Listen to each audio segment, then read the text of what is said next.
What's up, everybody? I'm Adam, and you're watching the Model Aviator channel. Welcome to a new series we're just going to call Model AV8R Update. And we're doing this because so many of you have asked us to. There seems to be a lot of value in seeing what a reviewer thinks of an airplane over time versus what they thought of it when they initially reviewed it. So we're going to get into that act because so many of you have asked us to. We are going to discuss how the airplane holds up as far as hangar rash. Has anything failed? Have we changed anything about our setup or felt the need to modify anything on the airplane since we first reviewed it so that it works better? And basically just our overall feeling on the airplane. Is our impression the same now as it was when we first reviewed it? And if not, how has that impression changed?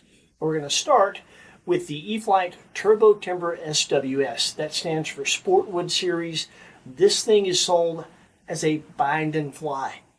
All the electronics are already installed, and there's about as much assembly involved with this airplane as the average foamy from Horizon Hobby.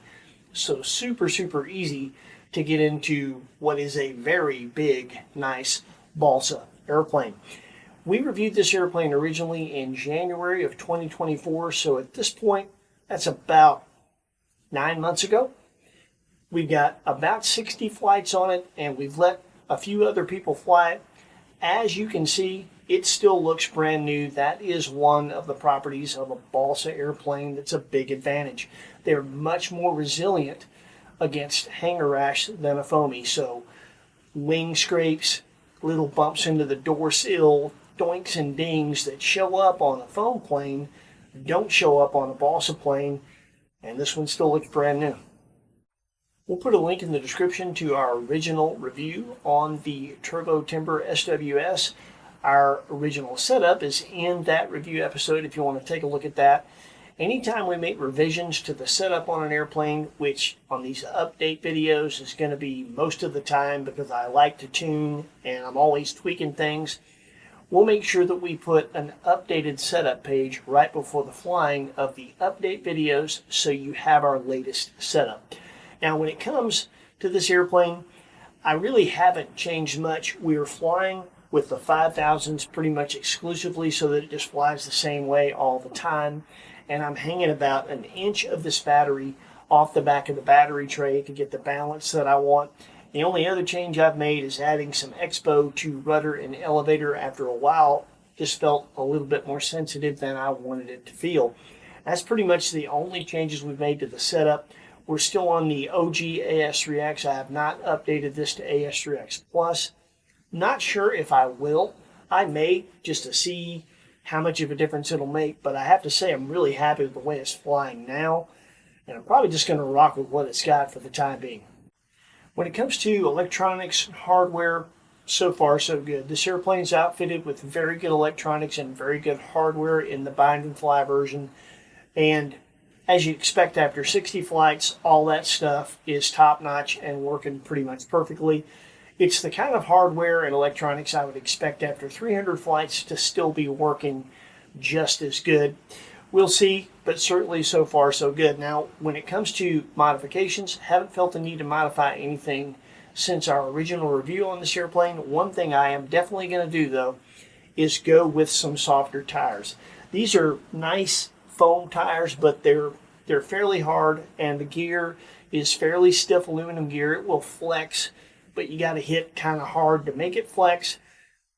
This airplane can be landed nice and smooth all day long, but when you make a mistake and put one wheel on kind of hard before the other, it makes you pay. I kind of like the challenge of that and having to be on my game to get a really super smooth, good landing every time, but it does make you pay when you get it wrong, and at some point, I am going to make it a little easier on myself with some softer tires. So, what do I think about this thing compared to my impression of it when we first reviewed it? Well, if anything, I think I like it a little bit more now than I did then, and I liked it a lot then. Full disclosure, been flying the heck out of the Super Timber a lot. Oftentimes when I go to the field, that's the airplane that I take. Put a lot of people on the sticks of that thing, and their impression of it is that it's one of the best timbers, if not the best timber they've ever flown. People love it. Got a buddy that just bought not one but two Super Timbers after flying mine. So interesting thing, I take this one to a fly-in for a change of pace, had a blast with it, put tons of flights on it, put the sticks in the hands of several people, and guess what they said? Best timber they've ever flown. I think a couple guys may have bought them after they flew this thing. Both those airplanes are very good, and comparing those two in my head, which is something a lot of people ask us to do. And by the way, if you want us to do a full-on detailed comparison of the two, leave us a comment. Might be able to do that. One thing I will say that I noticed right off the bat, often I tell people that the Super Timber is more aggressive, more aerobatic than the SWS. I think it's more subtle than I originally remembered after flying this thing a lot recently. This thing is very, very capable. It is bigger than the Super Timber. Super Timber's big. This is bigger. Oftentimes bigger planes, especially big balsa planes, one of the things about a balsa plane is it's stiffer than a foam plane, so they are more precise. Oftentimes they'll do the same thing, but on the smaller plane it looks more aggressive. On the larger plane it looks smoother, but it's the same maneuver. I think they're very close in capability, closer than I remembered at first. Now that I'm putting some stick time on this thing, very, very capable, very close to the capability of the Super Timber. I still have to give it to the Super Timber for aggression, and I'm not knocking the Super Timber. That is the most precise foam timber I've ever flown, but this is still more precise. It's bigger, it's balsa. That's how it should be, and it is. Really enjoying flying this thing. Which of those two would I pick? I don't know, man. I like them both for different reasons. Timber's got way better gear. Super Timber's got better gear, better lights than this. But man, this is just so big, so precise, so smooth. I don't know. You could make a good argument for owning them both. That's for sure. So anyway, I'm loving flying this airplane. Everything is going good with it. Couldn't be happier with it. And that is pretty much the update on the Turbo Timber SWS. So now we're going to show you our setup page and then go to the flying. It's just me taking this thing out and showing you exactly why I'm enjoying it so much. It'll be obvious. So check out the flying. If you need anything from our affiliates, Tower and Horizon, we'll put links in the description. You might want to take a look at these or something else. When you go through those links, it supports our channel. When you do that, we appreciate it. I hope you enjoyed this flight as much as I enjoyed flying it for you. Take care of yourselves. Happy flying. We'll see you next week with something cool with wings.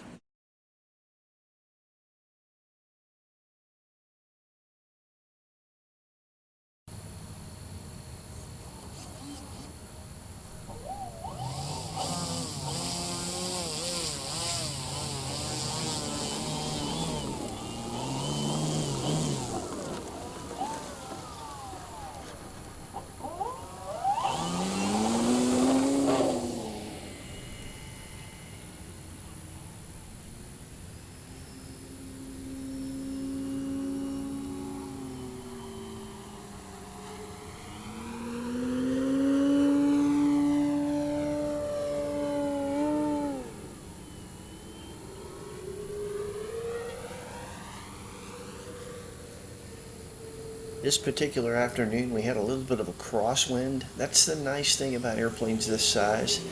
You just don't notice stuff like that anywhere near as much as you do with something the size of a park flyer.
I've got my timer set to 7 minutes, but I notice since the timer is throttle activated, I'm getting around 9 to 10 minutes pretty regularly with a 5000.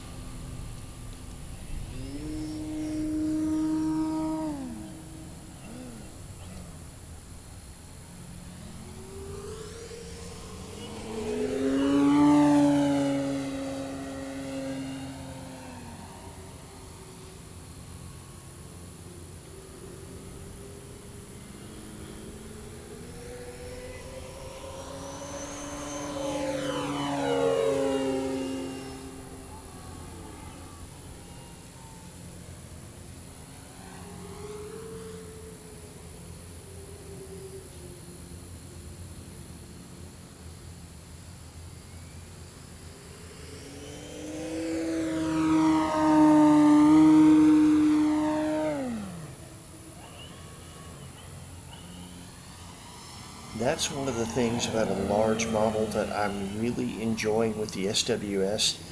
It is as capable of certain maneuvers as anything else, like that pop top, but they happen slower, a bit more graceful, if you will.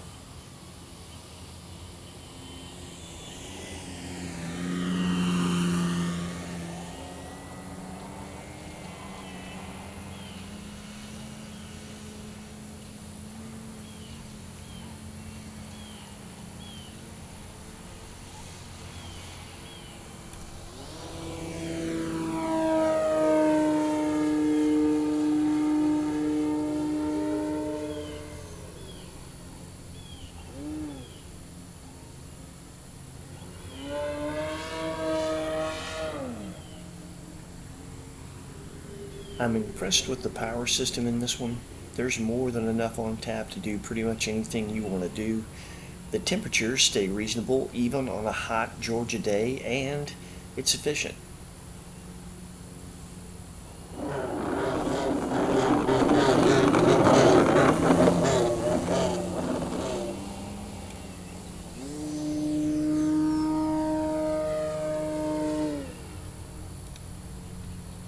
If there's a weakness, that is it. It is the combination of those hard tires and that stiff aluminum landing gear. It's tough and it works, but you really got to be on your game to keep from bouncing.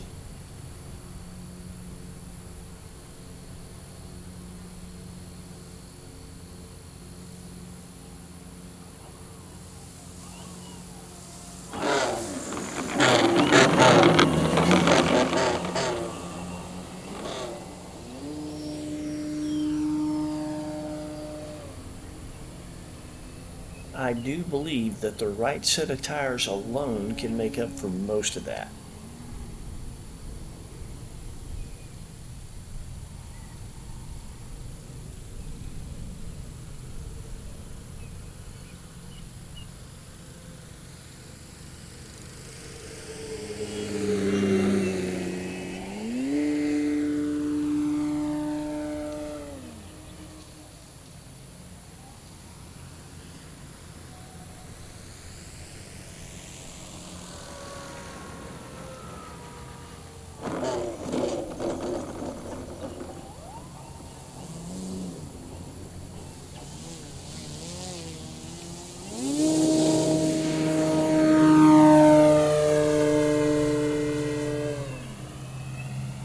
Takes all of about a plane length to get it off the ground, and you can slow it down really slow for landing and stop in just a plane length or two.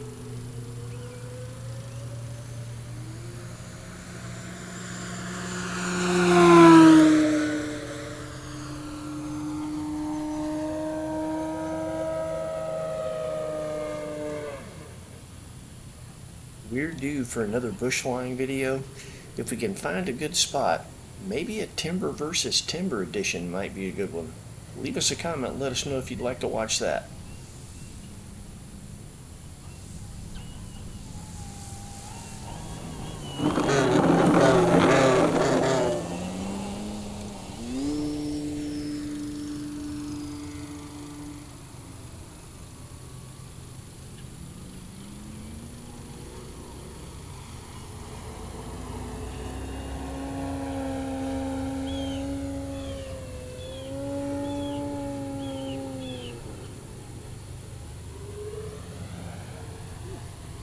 Just a little bit of a stall there on that last pull. I've learned with the SWS, you can get it into an accelerated stall if you pull too hard, but you have to pull really hard to do it.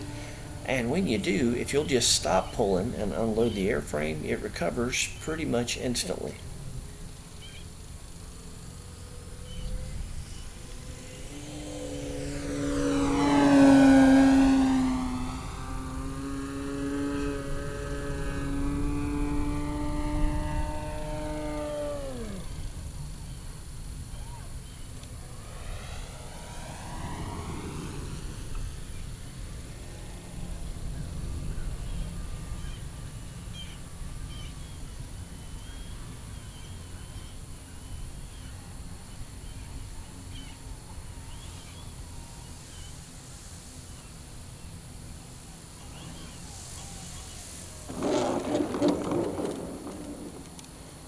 Let's try that.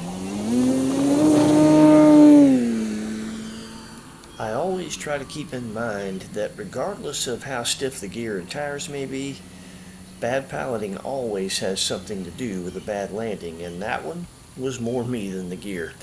Anyway, hope you found this update useful on the Turbo Timber SWS, and hope you enjoyed the flight. Take it easy. We'll see you next time.